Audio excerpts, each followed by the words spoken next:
How has working on your Beauty with a Purpose project changed the way you see your role as a woman in your community and in the world? Good morning, ladies and gentlemen. Aiboan, Namaskaram. First of all, I have to be thankful and grateful for this opportunity to be standing here today because every year I've been watching Head to Head Challenge every year. Now I'm standing here as a finalist. So I'm very grateful. Thank you again. Well, I'll tell you a story first. When I was about 12 years old, I went to a competition from my school to represent my school.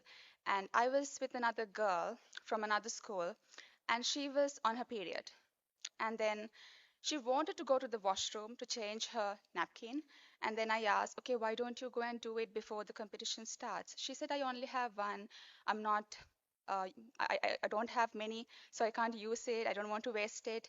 At that time, I was like, why does this happen? What does she mean? Because I never had that problem growing up.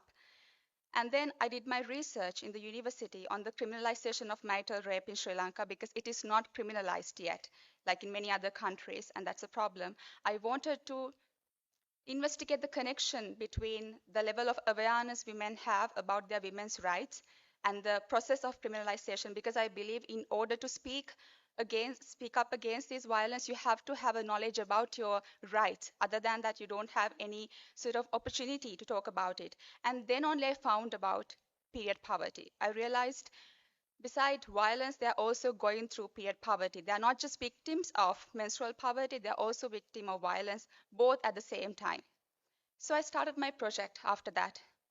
And then I realized I started this project to give back, but I'm also receiving something back. This is just purpose giving back and forth. And I have helped over 10,000 women and girls. And I help them through donations by providing sanitary products, not just biodegradable pads, non-biodegradable pads, it's also reusable napkins so that they have a sustainable solution. And second, the awareness, because I believe awareness is key. You can give a napkin, but you can only use it once. But awareness will pass through generations. So when we do awareness programs, we try to target the audience that we are talking to. As an example, for young children, we are talking about how menstruation happens, what happens inside your body, and what you should be doing when it happens.